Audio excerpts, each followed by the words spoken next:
السلام عليكم، مرحبا بكم في قناه مريوماتي. كنتمنى انكم تكونوا في احسن الاحوال وانتم كتشاهدوا هذا الفيديو، تكونوا دوزتوا العيد ديالكم في احسن الاحوال ان شاء الله.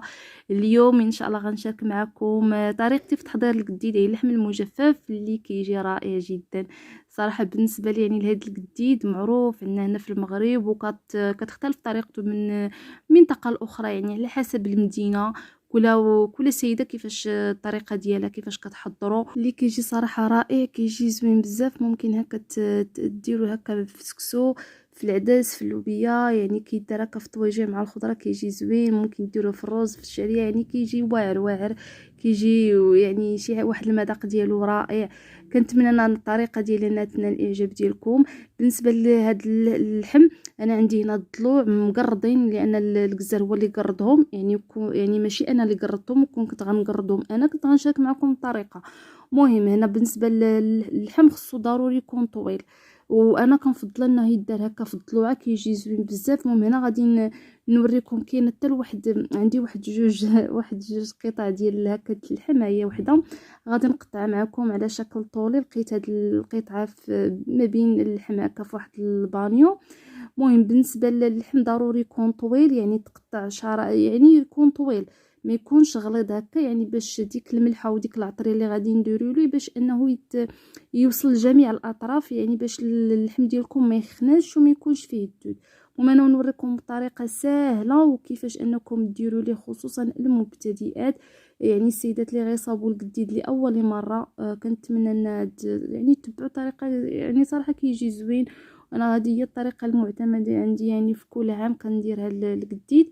انا كنحاول انني نقطع يعني هاد القطعه، نقطع على نقطه تكون طويله صافي. الا كانت شي حاجه ماشي هي هذه كنزولها. مهم ديك الشحمه كتجي زوينه، يعني خليت ديك الشحمه حتى هي مع داك اللحم صافي. هنا غادي المهم هنا غادي نبدا انني ندير العطريه. انا كنحاول انني نقص، يعني نقص الكميه ديال اللحم درتها في واحد البانيو، غندير غير كميه بكميه. وبالنسبه للملحه غير كثروا الملحه، يعني راه القديد كيحتاج الملحه بزاف. المهم انا كندير الملحه كل مره كندير حاجه، كندير شويه الملحه، يعني كل مره كندير واحد كميه الملحه. انا درت الكمون، يعني كديروا الكمون، كديروا هذا القزبور اليابس، وغادي ندير الابزار اي الفلفل الاسود، ثم غادي ندير له شويه الخرقوم، وغندير زيت المائده غير كميه قليله، وغندير بصله. خديت بصله وحده يعني شلطتها رقيقه، وغادي ندير نصف الكميه هنا ونصف اخرى غادي نديرها في داك اللحم اللي بقى ليا، اللي رجعت لداك البانيو. هنا غنحاول انني هاد العطريه كلها نحاول انني نلبسها في داك اللحم مزيان. وغادي نبقى ناخذ قطعه بقطعه، يعني ما نخلي حتى بلاصه، لاني الا زقلتي غير بلاصه واحده ما وصلتيش لهذيك الملحه، خصوصا الملحه، يعني الملحه، حيت الملحه هي اللي ما كتخليش ان اللحم ديالنا يخناز والا اولا انه يدود. ضروري كناخذ، خصوصا كاينين شي قناطي هكا ما بين العظام واللحم، وهذا ضروري خصكم تدخلوا ليه ديك الملحه، ديك المليحه، يعني باش يجيكم القديد ديالكم زوين. انا بالنسبه لي ضروري القديد، يعني ما كاينش شي عيد اللي ما درتش فيه القديد، ضروري من القديد لانه هو العيد. الا ما كانش القديد راه والو. انا صراحه ما كرهتش الحولي كامل قددو صراحه، ما صراحه كيعجبني بزاف.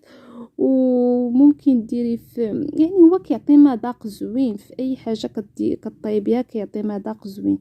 مهم بالنسبه لهذا كنحاول انني نوصل ديك العطريه كلها لجميع الاطراف هكا اللحم. وملي كتخصني سميتو راه كنزيد الملحه، راني كنزيد الملحه، راني حاطه ديك القرعه ديال الملحه وكنبقى نزيد في الملحه.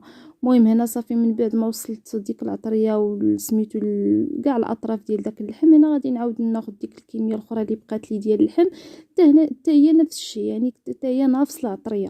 يعني كنديروا الملحه بالكثره، يعني كنديروا الملحه كثيره، وكنديروا الكمون، كنديروا القزبور اليابس، الابزار اي الفلفل الاسود، شويه الخرقوم، كنديروا زيت المائده، كنديروا بصله اللي كتكون مشلضه رقيقه صافي. كنخلط مزيان المره الاولى ملي كنخلط كلشي، ومن بعد كناخذ قطعه بقطعه، يعني القطعه باللحم ديال اللحم كناخذ قطعه بقطعه، وكنعاود نزيد الملحه صافي. ملي كنوصل ديك العطريه كلها لسميتو كنعاود نحط هاد اللحم هكا في داك البانيو وصافي. يعني وكناخذ هاد اللحم انايا ملي هاد القديد فاش كندير ليه العطريه ما كنشروش يعني داك النهار، لا، انا كنديرو هكا في الثلاجه، نقدر نخليه نهار، نقدر نخليه يومين. انا هاد الخطره خليته يومين، يعني خليته باش انه يتشرب ديك العطريه. ويعني صافي فاش يعني درتو هكا في الثلاجه، يعني ملي كنعاود نخرجو، المهم ملي كنخليه يومين هكا في الثلاجه كنحطو غير من التحت. ملي كنخرجو كنعاود ندير ليه الملحه، غير الملحه بوحدها، ما كنعاودش ندير العطريه، غير الملحه.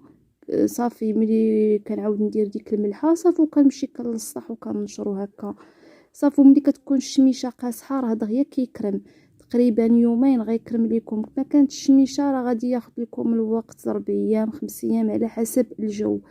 صافي انا راني دخلته الثلاجه هنا من بعد ما دازت يومين هو هذا، ومن بعد غادي ندير ليه هنا فاش درت ليه الملحه صافي، ومن بعد ديتو للسطح انه يتنشر. كنتمنى ان طريقتي تنال الاعجاب ديالكم وتجربوه، راه ناجح من اول تجربه. كنشكركم بزاف على المشاهده. الا عجبتكم الوصفه ما تنساوش انكم تضغطوا على زر لايك.